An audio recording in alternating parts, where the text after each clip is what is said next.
বিরোধী নেতা কে বারবার বলো তোমরা? তো তৃণমূলের নেতা, রাজ্যপালকে, সে তো তৃণমূলের নেতা, এখন বিজেপির চোলা পড়েছে। রাজ্যপালকে অনেককেই আমরা দেখেছি রাতারাতি গেরুয়া ফেটটি পরে নিয়েছে, তাতে কি হয়ে যায়?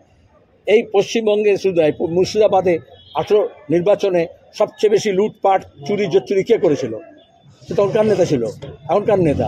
সুতরাং বিরোধী নেতা বলো না, তুমি বলতে পারো ছুপা তৃণমূল বা ছুপা বিজেপি। তিনি টাকা দিয়েছে, মানুষকে বলেছিল সব ঠিকঠাক করবো বলে ঘুরেছিল, আর তারপরে যখন পঞ্চায়েতে ভোট লুট হয়েছে তখন রাজ্যপাল ঘরে ঘুমিয়ে গিয়েছিল, বলেছিল দিল্লিতে গিয়ে রিপোর্ট করবো, কি করেছে? সুতরাং ধোকা না দেওয়াই ভালো। ভোটটা হচ্ছে জনগণের উৎসব, সেখানে রাজ্যপালের কোনো কাজ নেই, উনি রাজকর্মচারী। ইংরেজ জমানা থেকে রাজ্যপালরা হচ্ছে রাজার সম্রাটের এজেন্ট, মানুষের এজেন্ট নয় কখনোই। মহিলাদের আবার লিখে নাও, 1 লাখ টাকা বাৎসরিক দেওয়া হবে। এবং এখানে পশ্চিমবঙ্গে লক্ষ্মী ভাণ্ডার কোনো তৃণমূলের কর্মসূচি না, সরকারের কর্মসূচি। বরঞ্চ আমরা যদি চোরদের ধরতে পারি, চুরির টাকা ঢুকতে পারি, তাহলে যে যা পাচ্ছে তার দ্বিগুণ করে পাবে, এবং যতজন পাচ্ছে বাকি আরও বেশি লোকজন পাবে। যারা পাচ্ছে না তাদেরকে হাপির তেজ করতে হবে না, কোনো দুয়ারে ঘুরতে হবে না, তাদেরকে দুয়ারে গিয়ে ভাতা দেওয়া হবে। সেলিমদা বলছি, কত খেলেন তার একটা হোয়াইট পেপার দিন, ঘরের টাকা 100 দিনের কাজের টাকা।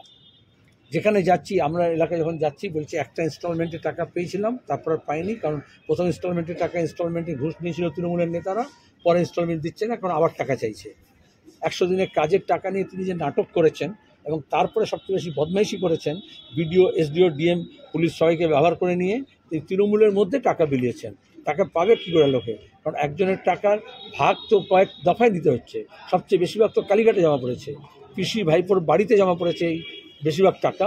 বিজেপি দিল্লি থেকে 100 দিনের কাজটাকে শেষ করতে চাইছে, আর তৃণমূল এটাকে চুরি করে ফাঁক করতে চাইছে। বিজেপি বলছে লক্ষ্মীর ভাণ্ডারের বদলে অন্নপূর্ণা যোজনায় 3000 টাকা দেবে বিজেপি। আচ্ছা, হিন্দিতে একটা কথা আছে, বাবা মরিয়ে তো বেল বাটিয়ে। বাপ যখন মরবে তখন বলদ গরু ভাগাভাগি হবে। 10 বছর হয়ে গেল, কেন করলেন না? দক্ষিণ ভারতের চেন্নাই, কেরালা, তামিলনাড়ু, কেরালা, কর্ণাটকা, আন্ধ্রা, তেলেঙ্গানা এবং অন্যান্য রাজ্য 3000, 4000, 6000 করে আছে, যেখানে মহিলারা এই ভাতা পায়। সব জায়গায় কোথাও এত কম পায় না যা পশ্চিমবঙ্গে আছে। এবং দেশের সরকারকে আমরা বলেছি এটা দায়িত্ব পুরোটাই তোমাদেরকে নিতে হবে। কেন নেয়নি? বিজেপি শাসিত রাজ্যে কেন এটা করেনি? এখন সব বলার কি মানে আছে? আমরা বরঞ্চ বলেছি, কংগ্রেসেরও ইশতেহারে তাই আছে, আমরাও তাই বলেছি, আমরা বছরে 1 লাখ করে দেওয়া হবে যখন বাম গণতান্ত্রিক ধর্মনিরপেক্ষ সরকার তৈরি হবে। তারপর ফরেন্সিক রিপোর্টে ভয়েস ক্লিপিং এর সঙ্গে ফরেন্সিক রিপোর্টে কাকুর ভয়েস ক্লিপিং মিলে গেছে, মানে যেটা কাকুর ভয়েস ক্লিপিং ছিল এবং ফরেন্সিক রিপোর্ট দুটোই মিলে। 6 মাস ধরে নাটক হয়েছে। কেন্দ্রীয় এজেন্সি যে অভিষেকের বিরুদ্ধে ব্যবস্থা নিতে চায় না, কয়লা পাচার থেকে, গরু পাচার থেকে শিক্ষক নিয়োগের এফআইআরে অভিষেকের নাম বাদ দিয়েছে, কুতুব মিনার গিয়ে খুঁজছে, তাজমহলে গিয়ে খুঁজছে, কিন্তু টালির চালে কালীঘাটে আর শান্তিনিকেতনে কত টাকা জমা আছে সেটা দেখছে না। এটা একটা উদাহরণ। 6 মাস লাগলো একটা ভয়েস স্যাম্পল নিতে, হাইকোর্টের কড়া নির্দেশের পরে, বারবার ঝটকা দেওয়ার পরে। তারপরে 4 জানুয়ারি রাতারাতি হইচই করে কেন্দ্র বাহিনী নিয়ে তারা হচ্ছে ভয়েস নিল, কালেক্ট করলো স্যাম্পল। তারপরে 4 জানুয়ারি থেকে এখন কদিন, ভোটটা পার করে দিতে পারতো।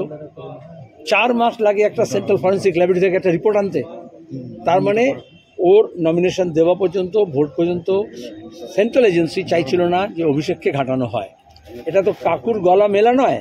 কাকুর গলা মেলা মানে হচ্ছে যে টাকাগুলো অভিষেকের কাছে গেছে, অভিষেকের সেক্রেটারি ফোন করে করে বলেছে কার টাকা কোথায় যাবে, এবং সেই গলা থেকে যাদের গলা পাওয়া যাবে তাহলে আইএস আইপিএসদেরকে কীভাবে ব্যবহার করা হয় আমাদের রাজ্যের দুর্নীতিতন্ত্রে, সেটা প্রমাণ হবে। मुख्यमंत्री बार बार कह रही हैं कि रामनवमी के दिन